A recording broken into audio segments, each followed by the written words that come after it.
Well, so a lot of people are wondering if this is like the bull market, the left translated cycle bollocks and all that sort of stuff. And a lot of people are, yeah, literally bricking it. There's nothing to be worried about, literally nothing. So when we look at some of the on-chain type stuff, so all we've had is a massive futures liquidation. So these are the amount of longs that got liquidated.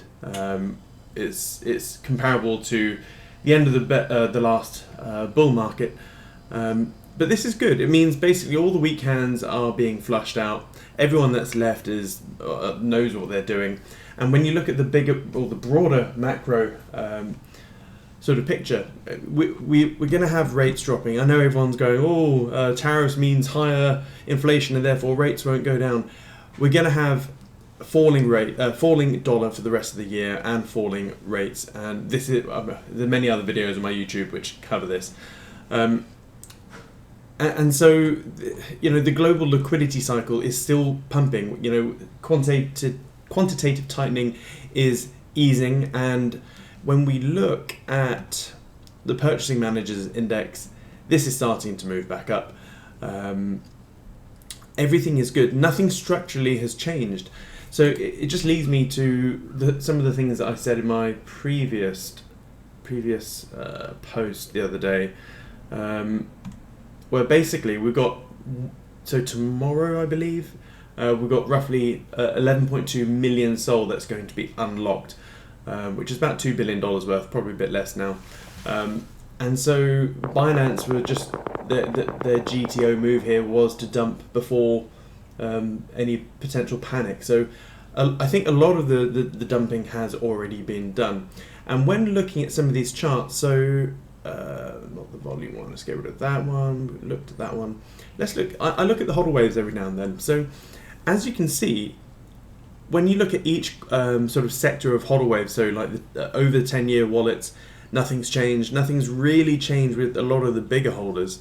And then you get down to this bit here. So if we just get rid of all of the strong holders, or the strong hands, oopsie daisy, look at this. So basically wallets, yeah, a little bit there. There we go. So basically it's flat here and upwards. So it's only wallets that have bought Bitcoin within the last 3 months that are dumping. Especially wallets that have been bought within the last month. You can see a massive sell-off here. So I wouldn't worry. It's just the weak hands. Who gives a shit about literally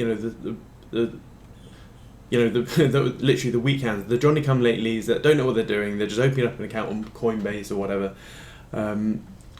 Yeah, you buy and sell Bitcoin at the price that you deserve, and your level of deserving is I guess indicative on your level of knowledge of it all.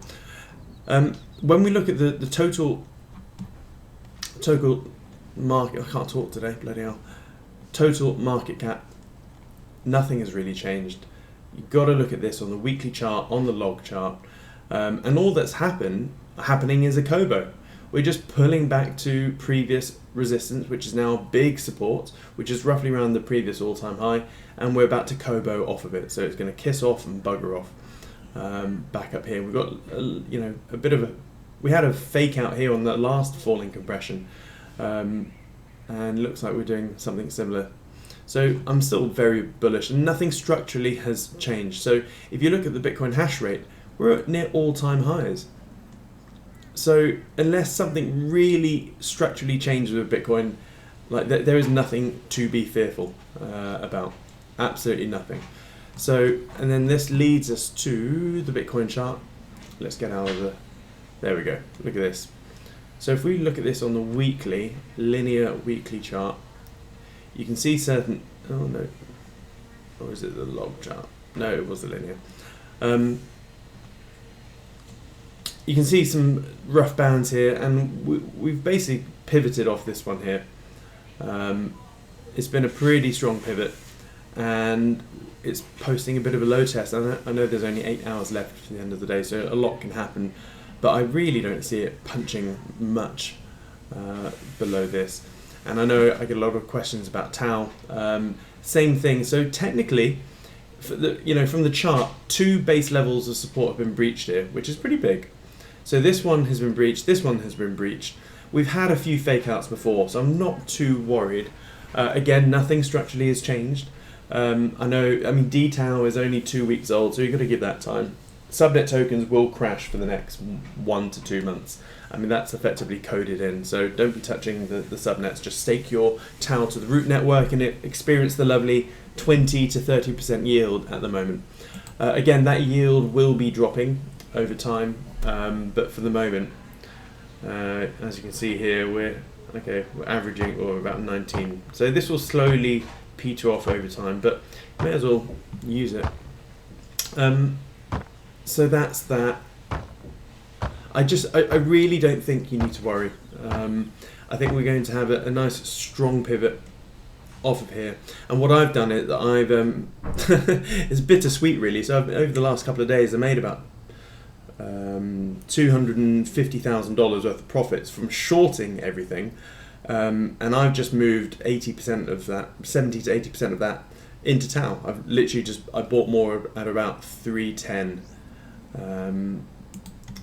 It was earlier today, I think. So I closed all trades at 13.37 today. So yeah, I bought a whole bunch more Tau around sort of the low 300s, and I've put it on the root network to stake. So yeah, it's been a good run, and it seems like we've been shorting Millennia coin for quite a while now. We've had a whole bunch of shorts going on that, and I think some Mexi accounts aren't. I've got another Mexi account where it won't let me short Millennia anymore. So I think everyone knows that this is a raging dumpster fire, and they're trying to stop people from placing too many shorts on it. But other than that, I think you just need to chill out, folks. Don't the market really relies on low information people panic selling when nothing structurally has changed. Yes, people are saying, BlackRock's dumping everything. It's not too much, really. They haven't sold too much, and we've had mini sell-offs before with the ETFs.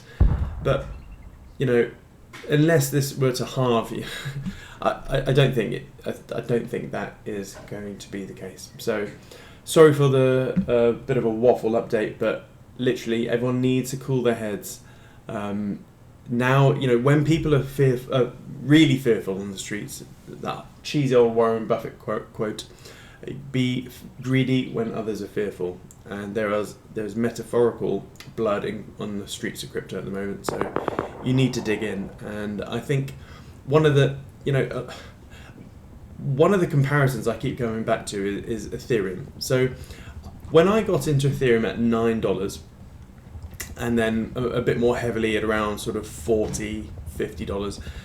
The reason I was so big on Ethereum is because, let's look at the linear. We'll look at both. So I got in around 2016, 2017 into Ethereum. And the reason I liked Ethereum is because it created a brand new virgin landscape where anyone around the world could create a dApp, a decentralized app. So it launched in 2015 with an ICO, with about $15 million worth of funding. Then, it said, hey, we're going to be doing these smart contracts.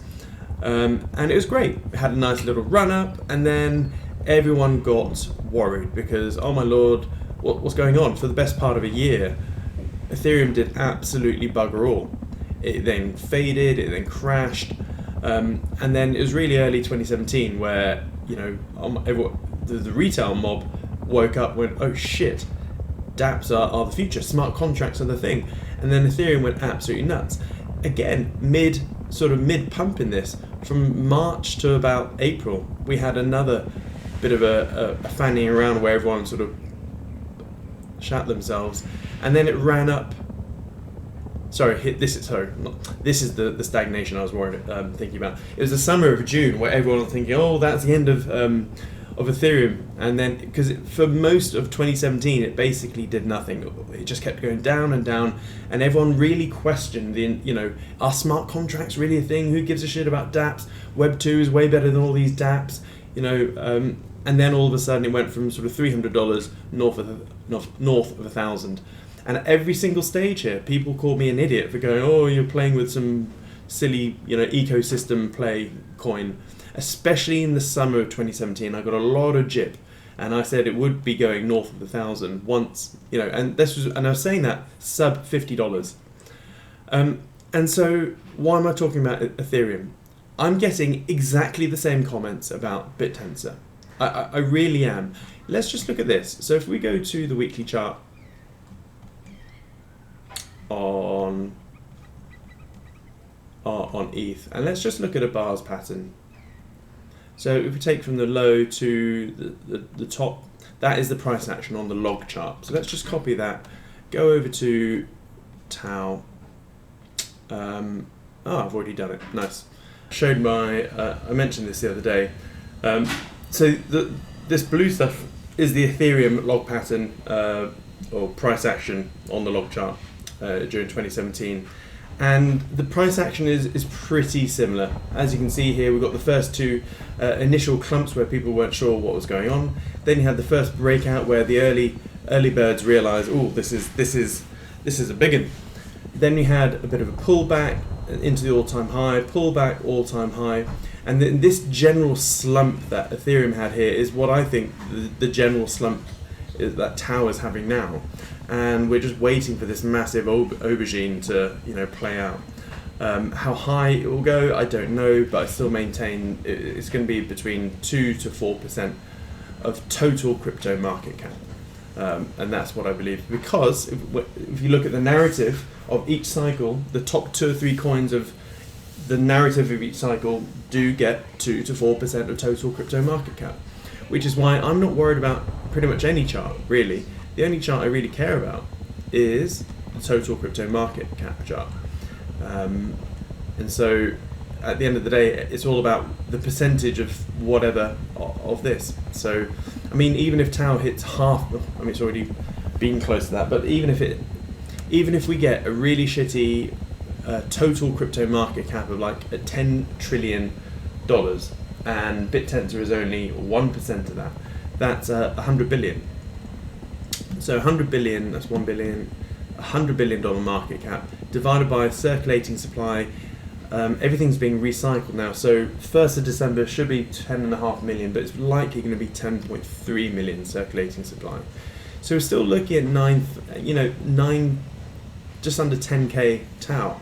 And that's just 1% market share of a $10 trillion market cap, which I think is likely to be the case. So, even if it's 0.5%, we're looking at 5k. So even if it's 5k Tau, and we're looking at the price now of 30, it's bounced a bit.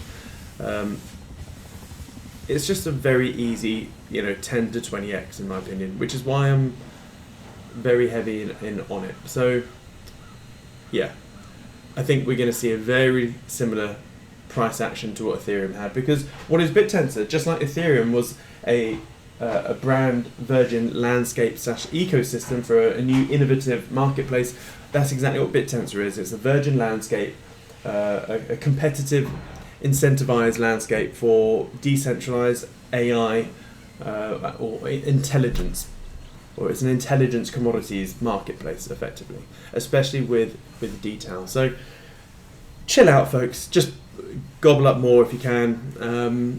I've killed all my shorts at the moment. I think it's time just to sit back and wait a bit. And I think a nice strong bounce is inbound here. Anywho, right, cheerio, bye.